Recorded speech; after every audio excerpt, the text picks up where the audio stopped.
porque ellos narran cómo míticamente subieron las aguas. A ustedes les suena esta historia, ¿no?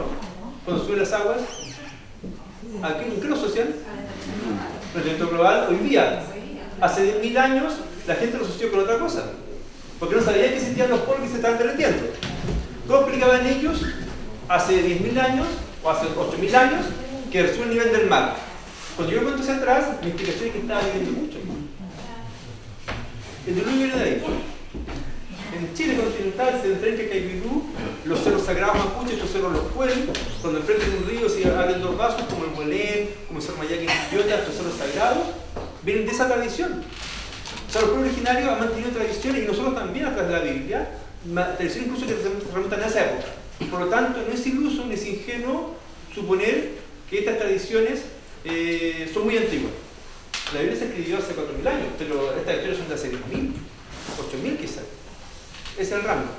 Y estas lenguas polonésicas salen de ahí, de esa isla, Formosa, la lengua formosana, y se distribuyen de esta manera desde África, Asia y toda la Oceanía. Desde ese punto, esa gente trasladó su cultura, su forma de ser, porque ellos no eran cazadores-recolectores, ellos eran navegantes y eran horticultores, tenían tradiciones y tenían cerámica incluso. Por lo tanto, estamos hablando de gente que era muy avanzada para esa época. Y es así como hace 3.500 años más o menos, se le conoce un tipo de cerámica específica que es la cerámica lapita. Lapita es el nombre del yacimiento arqueológico. Y quiero poner este ejemplo de cómo siempre nos confundimos con las cosas y creemos que entendemos y no estamos entendiendo.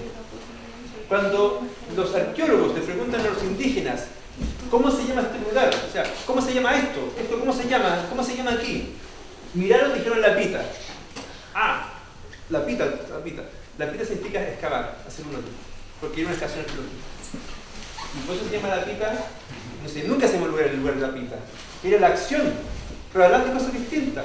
Y le ponen lapita a la cultura. Y ya no se le puede cambiar el nombre, porque ya quedamos con esa idea de una cultura específica que surge ahí y se empieza a expandir. Y esta cultura tenía características muy especiales, que tienen que ver con la tierra. Pensé que eran navegantes. ¿Por qué? Primero que nada porque tenían cerámica que la trasladaban con sus elementos con ellos, semillas y cosas así en cerámica. Horticultura, trasladaban lo que son cultígenos, es decir, plantas que habían sido modificadas genéticamente por el hombre. No en laboratorio, sino que en la práctica, seleccionando semillas, cruzando hasta que tenían su planta y la llevaban consigo. Su cultura y su alimentación la podían trasladar, porque la tierra en esas islas no daba abasto para los grupos que llegaban a ella. Entonces llevaban sus animales y sus plantas para reproducirlas. O sea, ellos reproducían en cada isla su modo tradicional de ser. Y la mitología que eso lo justificaba. Y algo fundamental para entender esto son los entierros. Y se entierran a la gente de tal modo que les cortaban las cabezas y guardaban los cráneos aparte y crearon incisos. Los invito a que vengan un día con calma, con tiempo, a ver el Museo Folk, la colección que tenemos acá abajo, y vean los cráneos incisos que tenemos los cráneos. ¿Por qué? Porque eso está diciendo que está hablando del jefe de la familia, que era el que explicaba cómo se hacía producir la tierra. Bueno, quizás hay una explicación, interpretaciones, a lo mejor estoy citando un poco la teoría, digamos. Pero toda esta lógica de cerámica, horticultura, cultivo, entierro, se mantiene en toda la cultura política. Obviamente, donde no hay cerámica, donde hay greda, no pueden trabajar la cerámica, pero el resto se mantiene. Y así me va la Polinesia. Bueno, aquí en Fiji, en el Vanuatu, hay que sacarle un plazo al triángulo. Estas lenguas de 500 años ya comparten identidades, patrones culturales que están plenamente vigentes incluso hoy. Y las modalidades fonéticas, tiene un tema que no se me pasó para explicar. Imagínense las lenguas tronésicas. ¿Se fijan cómo se dan para allá? Y aquí están los polinesios, empiezan las familias. Entonces, de esa forma, podemos darnos cuenta de qué isla pasaba a qué isla y cómo se iba aislando. Porque cuando el dialecto pasa a ser distinto, es porque está aislado mucho tiempo. Y al que más se parece es de dónde venían. ¿Se fijan? Entonces, nosotros podemos reconstituir, y ahí puede haber gente que también se ha hecho, cómo fue el viaje que hicieron los polinesios. Hasta llegar a hace 1000 años más o menos, y 1000 años lo menos. O sea, hay teorías que hablan mucho más, 1600, como bien dijo Rodrigo, donde encontramos que la gente llega a la Isla Pascua y se asienta en la Isla Pascua. ¿Y en la Isla Pascua qué hace? Según la tradición Rapa Nui, el rey Hotumatua que el que manda a su gente, pueden escuchar los que saben de Pascua de Jotumatúa. Entonces, Jotumatúa no se llamaba Jotumatúa. Jotumatúa es una descripción, es el padre engendrador, es como diríamos aquí el padre de la patria, digamos. Y él es, por lo tanto, una descripción más que un nombre propio. Y él llegó allá porque tenía un consejero que le explicó cómo llegar y lo que tenía que hacer. Y por eso hubo una expedición previa a este mismo rey. En esa expedición iban 7 exploradores, iban 2 hijos del sabio, Jaumaca. Y esos 2 hijos tenían la siguiente misión: eran los primeros en desembarcar. Y uno tenía que medir la tierra y el otro distribuirla. Eso dice el mito, o sea, la historia de Rapa Nui. Y esto estaba como sumergido, se explicaba así como medio difuso, hace en la publicación las leyendas de Itabá. Claro, la de José Miguel Ramírez, la traducción que hicieron el Coara. Por ahora. Ese libro fue una revelación que se hizo antiguamente, se encontró, se tradujo en las 60, se compró en Hawái, se trajo y se editó cuando. ¿Qué año se publicó? ¿El año pasado? Ahora, hace un par de meses. Ya, un par de meses. Yo conocía el texto antiguo, pero recién ahora es el primer que se publica en castellano. Hay una publicación anterior de hace como 2 años atrás, una cosa, pero más reducido. Pero miren lo reciente de esto. Y ahí se explica claramente, porque está en polinesio y pasa a ser en castellano y se explica esto. O sea, no estamos suponiendo cosas. Es literal. La importancia de la tierra y las tradiciones que llegaron en la Pascua y se reparten en familias. Esas familias. Y esto, 1918, establece esto, habla con los antiguos, con los sabios, y todos cuentan sus distintas versiones y constituye este mapa. Y el Consejo Anciano y todos los mapas intermedios han llegado a la misma conclusión. ¿Cómo se divide la tierra a las familias? ¿Se fijan? Entonces, ¿por qué hablamos de tierras y de familias? Porque el libro se llama Cainga, una historia familiar. Por 2 razones. Porque para los Rapa Nui es una historia familiar porque la conocen. Y de Occidente es la historia de familias. Familias que llegaron a un equilibrio de poder para poder convivir y explotar en forma sustentable los recursos. O lo que ellos tenían sustentable, digamos, cómo poder sobrevivir, cómo poder producir más de lo que la tierra da por sí misma. Porque si no, se iban a morir de hambre de alguna manera. Y entendemos que Mata, que es lo que diríamos la tribu, el grupo familiar, la gran familia, vive en su caída que tiene 3 acepciones, que en castellano son 3 palabras distintas, pero para ellos son los mismos. La misma palabra es cainga, acción de comer. Kai es comer. Pueden hablar de sobrevivir, de acción de comer, alimentación, yo lo asocio con sobrevivencia, ¿no? El padre él hizo cuando lo enseñó él hizo este diccionario al 48 y por eso tenemos esta narración concreta. Además significaba tierra, país, isla. Nada que ver con comer. Y además significaba matriz o útero. Pero ojo, cuando la misma zona vaginal, la zona femenina, tenía una connotación de otro tipo, sexual, directa, etc., pues se llamaba matacá, o sea, tenía otro nombre. En el mismo lugar, según el sentido que le damos. Entonces, en Rapa Nui, Cainga tenía que ver con nacer en un territorio y vivir a expensas de ese territorio. ¿Se fijan? Y el territorio de la familia colindaba con otro y no se mezclaban. Y la familia, dentro del territorio grande que le correspondía al clan, al mata, a ese linaje gigante, ocupaba espacios que eran de todos, pero que eran administrados por el jefe de familia, que era a su vez lo que recibían alimentos en producción que él dirigía, era redistribuido a los que no podían producir, porque eran niños, porque eran ancianos, porque estaban enfermos, etc. Y ese padre de familia, que ayer le decían, se llama coro, al padre, Nua a la madre. Actualmente entendemos en la isla de Pascua, se entiende en la isla de Pascua, coro, abuelo, y Nua, abuela. ¿Por qué?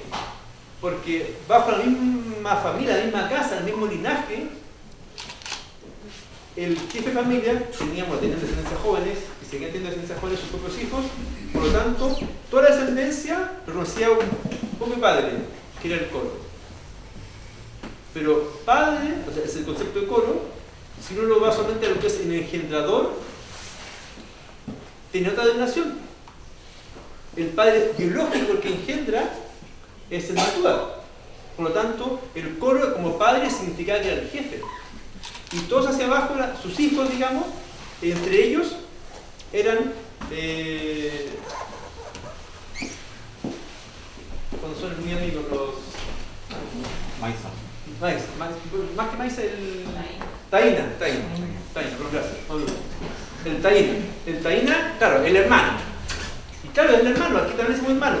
La segunda generación, que serían los nietos, también hacían coro, pero entre ellos, claro, se hacían taína, pero nosotros no le diríamos taína, le diríamos hermanos y también primos.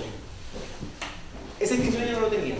¿Por qué? Porque el jefe mantenía toda la cohesión del grupo como una sola familia, con una sola cabeza. Cuando ese coro moría, para mantener vivo y continuar el grupo, levantaban un muay. Y eso mantenía vivo al coro y el sentido de cohesión del grupo. Y en base a que el liderazgo era efectivo, se mantenía la unión o si no se rompía.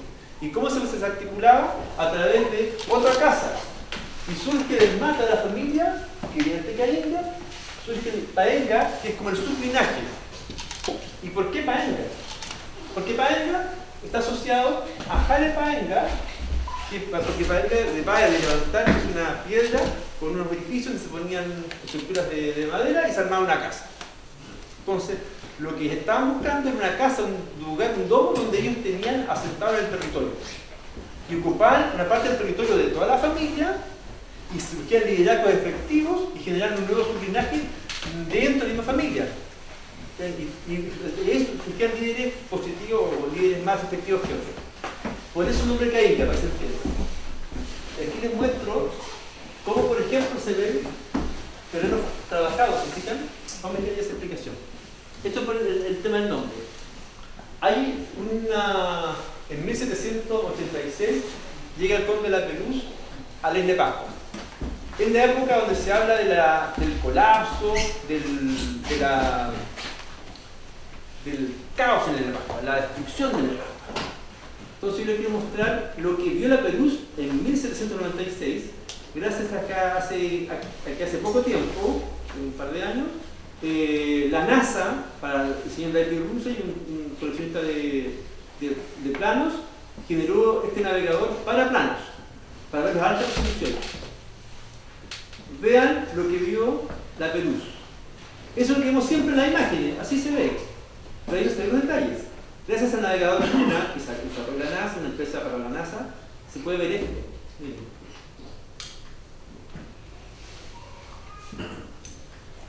Estos son, es un visor inmersivo para un plano en alta resolución.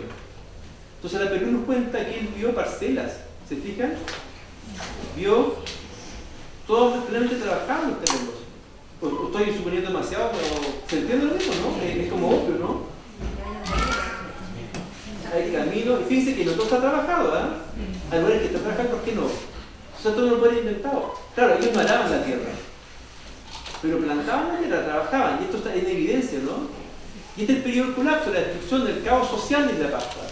Y sin embargo, miren cómo lo reconoció los investigadores en 1796 la Pelús. Esto fue lo que él vio. Moray y Solmuay, ¿se fijan? Él veía estas cosas. Entonces, ¿cómo como que el tema del colapso, del caos,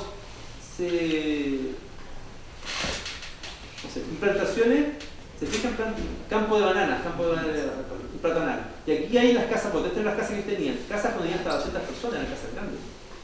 Chozas, así que ocupaban suerte para dormir. Bueno, esto para que vean que cómo desde la historia podemos encontrar elementos de juicio para ratificar, comprobar lo que los Rapa Nui cuentan como experiencia histórica. Esas tradiciones no son ficticias, tenían realidades. Y en el peor de los casos, en el peor, comillas, colapso social, ellos conservaron su identidad con el tiempo y la forma de cultivarlo. ¿Por qué? Porque este no vivía la familia. Pero la familia que vivían nosotros entendemos la familia, los que estamos aquí. Ellos tenían un sentido de familia que era familia permanente en el tiempo. Sus difuntos enterrados ahí también eran parte de la familia porque el espíritu estaba vivo, el acuacu.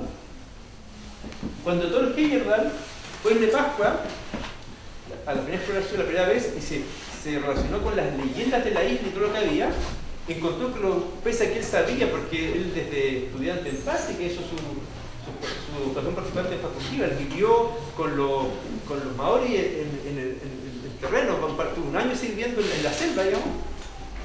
Él se da cuenta que en Isla Pascua había evolucionado el culto antepasado de tal manera que era distinto al resto de la Polinesia, siendo que era la misma base. Al extremo que él escribe un libro sobre su experiencia en la Pascua y le pone Acuacu de nombre. Y es el libro que de alguna u otra forma habla de Chile con más traducciones y ediciones en el mundo. O sea, no hay libro que hable de Chile que tenga más ediciones que ese libro. Y aquí la mayoría del chino ni siquiera no hemos leído. Acuacu. Y ahí explican esta tradición de los espíritus que están en la tierra. Por lo tanto, si yo cruzo al terreno de mi adversario, le puedo quitar todo, los plátanos, los camotes, todo lo que quiera. Pero tengo que enfrentarme al espíritu que está ahí. Y a ese no le puedo ganar. Y mi espíritu se quedó en el borde de atrás, no me sigue.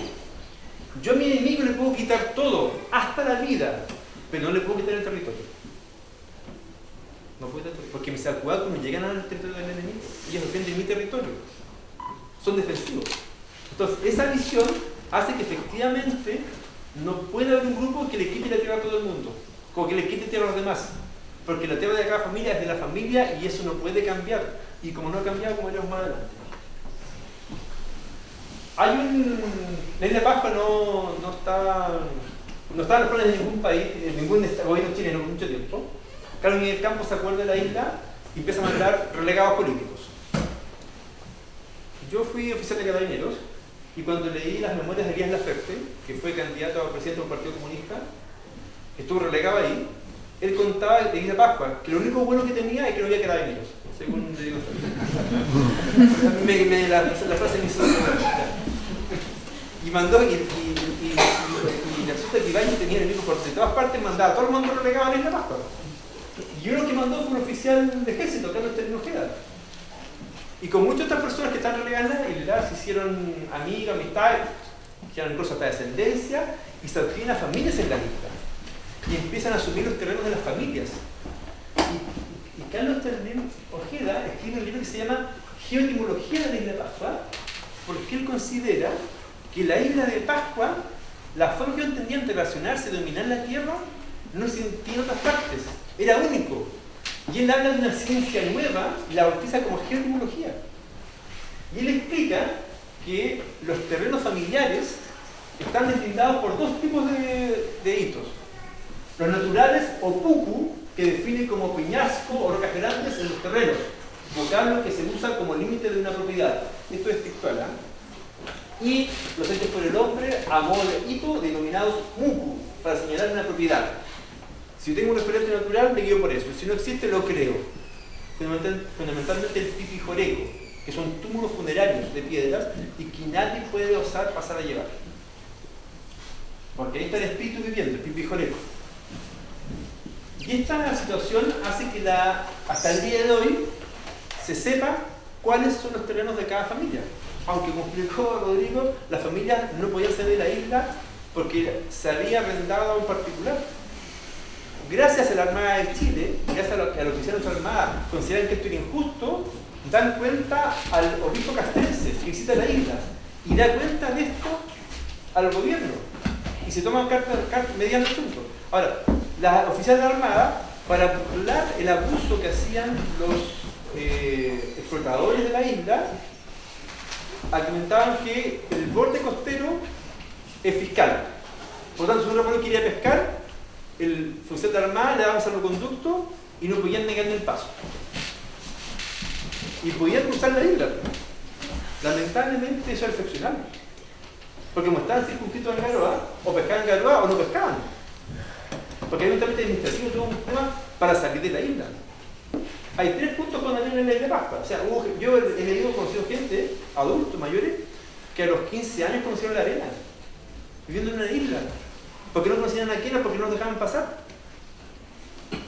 O cuando los curas llegaban y hacían paseos a conocer el volcán. Entonces ese tipo de cosas son chocantes. Y aún así, pese a que estaba circuitado en Garoa, ellos sabían dónde estaban sus tierras hacia el otro lado. Y tenían la tradición. Ustedes van a ver, en el libro hay una cita textual. Voy a leerla brevemente porque esto, cuando yo la leí me llamó la atención.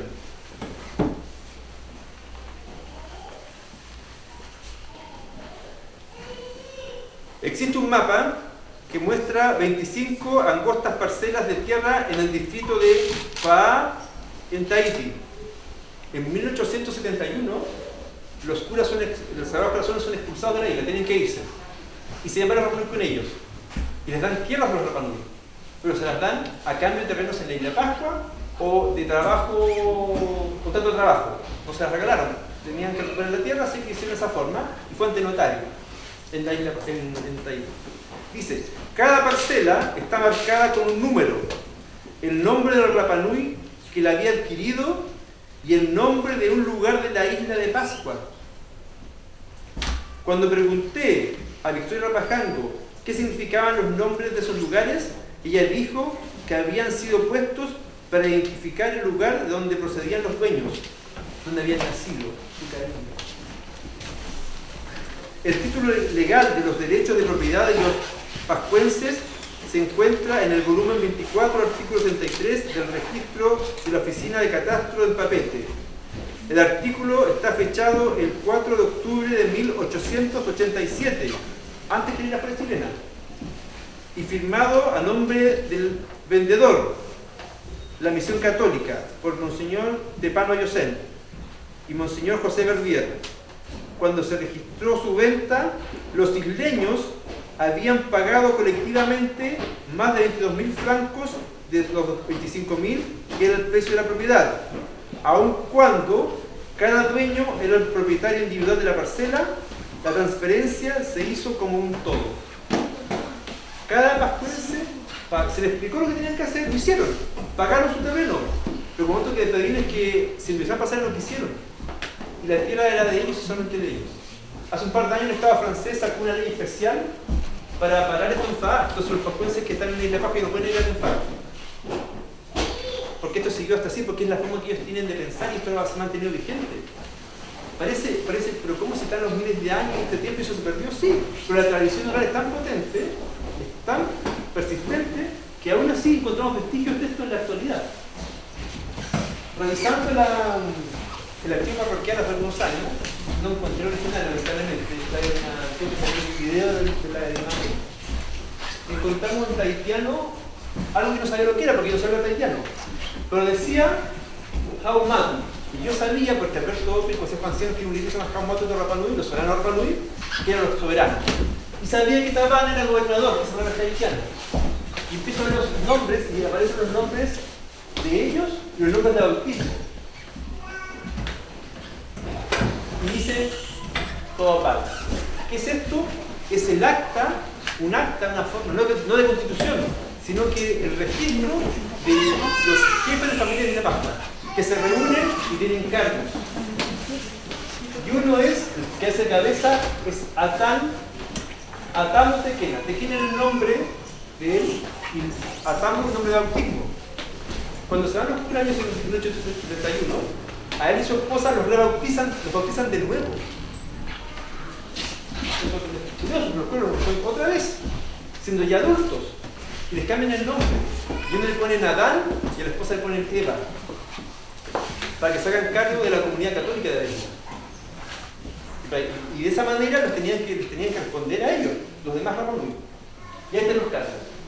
Esto fue el 15 de febrero de 1888. Policarpo Toro, cuando llegó a septiembre, lo estaban esperando para el tema de la soberanía. Y cuenta la tradición que cuando Policarpo Toro le explica lo que es la soberanía, los pascuenses sacan, a Pamotequena saca un pedazo de pasto y le dicen, lo limpia. El pasto es tuyo, la tierra es mía. Y cuando Policarpo Toro le quiere entregar el dinero que llevaba, porque hay un título que no puedo comprar y tengo que arrendarlo, y le quiere dejar el dinero para que le compren los barcos que pasen, le dijeron que no, porque nada tenemos vendido. La versión de Policarpo Toro, porque como explicó Rodrigo, él significaba que eran los dueños de la isla. Y la misión de él era comprar los terrenos a los extranjeros, para evitar que los países de origen reclamen por la posesión chilena. Pero no a los Rapa Nui. Su hermano, que fue el subdelegado, su agente de colonización, se le llamó en ese momento, claro que no existe, pero así se le llamó, propuso que el proyecto de soberanía fuera entregar tierra, propiedad de tierra a los Rapa Nui. Pero no se hizo. Y nos encontramos con esto. Rodrigo me prestó una fotocopia que él tenía hace 20 años. Y él se prestó otro amigo y sacaron fotocopia. ¿Y esa fotocopia de quién era? Aquí dice este año 39. Y el autor del libro se lo regala al párroco de la isla de Pascua, a Sebastián Engler. Estamos hablando, este es el libro de Sebastián Engler. Y él tenía este libro. Estaba con dedicatoria del autor y todo. Y el padre de Engler, una persona muy sabia que escribía mucho y que investigaba mucho, él escribió un manuscrito acá, esa no era el padre de Engler. Ya estaba aquí. Y la explicación de Messier Massé, y explica en francés, lo que un francés le manda una carta que explica que en el acta de cesión de soberanía, donde Chile y el gobierno chileno acepta la cesión de soberanía, habla de Sodopal. Y por muchos años hubo gente que se resistió a esa acta porque decía que ese río no existe en la isla. No puede ser cierto. Y lo que pasa es que porque del Rapa Nui al inglés, del inglés castellano, porque los traductores pasaban de un idioma a otro, de a otra, era Sodopal, que significa 5, que eran los consejeros. Que es una forma arcaica, muy antigua, de administración de las comunidades en la Polinesia. Y sin embargo, en Isla de Pascua, que llevan 1000 años aislados, ¿se acordaban de eso? Entonces, son cosas que son curiosas, digamos. Cuando en 1916, cuando se cree que el nombre del fisco, era para que ningún no Rapa Nui tuviera tierras. Entonces se dispone que la Armada levante un registro de quienes tienen tierras para regularizarla. La ley nunca salió, no se hizo nada, pero los marinos disciplinados, organizados, qué sé yo, siguieron con el libro. Y mientras no dijeran no sigan, ellos seguían con el libro. Y cuando alguien quería tierras, pues tú estás casado con la iglesia, porque era la lógica de la época. Ya, entonces le daban terreno matrimonial. Los marinos le preguntaban dónde quieres quedarte, donde la familia obviamente miraban para el lado, se sentó y lo inscribían. Entonces, en el papel, la postura que da el Estado, del fisco, era que el Estado cedía terrenos. Lo que estaba haciendo el marino que estaba allá en la isla, estaba formalizando una situación de hecho que era acorde a la tradición de Rapa Nui. Allá no había tribunales, no había ni competencia en ningún tribunal. Cuando pasaba algo, ¿qué hacían los marinos acá? Llamaban al papá del acusado y lo acusaban. Y el papá tomaba las medidas contra el niño. Así era. Claro, en ese tiempo era latigazo, pero bueno, era la lógica de la época. Y nos encontramos con que en este libro de los marinos aparece, este es un ejemplo, que está en el libro del año 30. Pero reinscriben o hacen alusión a un terreno que estaba ya inscrito en el año 26. Ese libro está perdido. Del 24 al 26 están perdidos, están 27 en adelante. Entonces, o sea, están perdidos, puede que estén en el pero no sabemos dónde, digamos. El terreno de la familia Ito, el terreno del conflicto de Terangaroa. Y ya viene como sucesión. Ito de Pige, es una sucesión, no es un terreno de una persona, es de una familia. Y aquí está el mapa del terreno. Y aquí le encontramos con lo siguiente. Cuando fue el conflicto por las tierras, que aludió Rodrigo, se hace una ley de regularización de los títulos de las propiedades en la isla. Un funcionario fiscal, que era Monseñor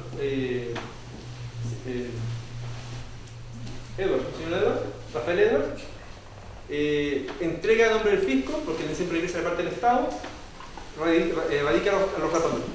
Y hace un informe, e incluso tiene que mandar al Vaticano, porque el Papa estaba preguntando qué pasaba con los Rapa Nui por el tema de las tierras.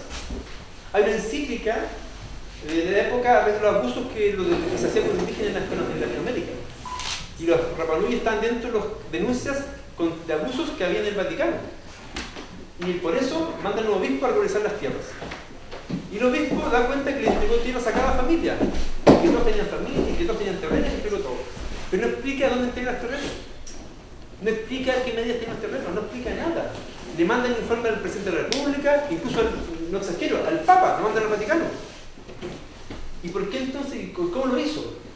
Lo que hizo sabiamente Monseñor Edwards, legitimó lo que ellos estaban ocupando. Si ellos saben dónde viven, ¿por qué tengo que explicar yo dónde viven? Y a lo mejor tampoco tenían cómo hacerlo, pero ellos sabían cómo estaban bien, porque ellos vivían bien, de acuerdo, vivían en equilibrio, por lo tanto, él notificó eso. Cuando vemos los libros de acta, nos encontramos con que no tampoco están los deslindes. Dan las medidas exactas en metros cuadrados. 5 hectáreas con no sé cuántos metros cuadrados. Pero ¿cómo? Al detalle. Que no explicaban las deslindes. O sea, ¿con qué limitaban? Pero ¿cómo sabían la forma del terreno? No estaba en el acta. Pero había una forma para saberlo, pero no estaba explicada. Entonces hay un momento que el funcionario fiscal que había, el mismo que había, se enferma de ir al continente. Y él tenía que cuidar a los relegados. Entonces, ¿qué hacen ahí? Designan a un relegado, a cargo más de relegados, a los relegados antiguos, como si el alcaide se enfermara y dejara al próximo antiguo a cargo de la cárcel. Y este era un oficial de ejército, porque como les digo, aparte habían comunistas y habían militares que no eran afines a Ibáñez, por lo tanto habían como dos bandos. Y este oficial era artillero, se manejaba con la carta y levanta el plano de los terrenos. Y que por plano de todos los terrenos. Y está en el mapa que está abajo, el que lo dio Rodrigo, que es este.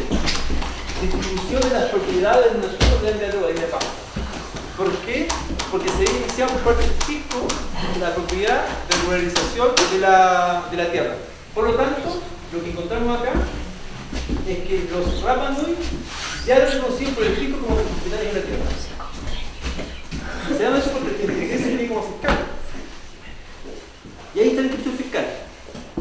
Sabíamos el texto, todo, cómo sacar la foto al Archivo Nacional, a la Conservación de Raíces, y le encontramos con que está este mapa.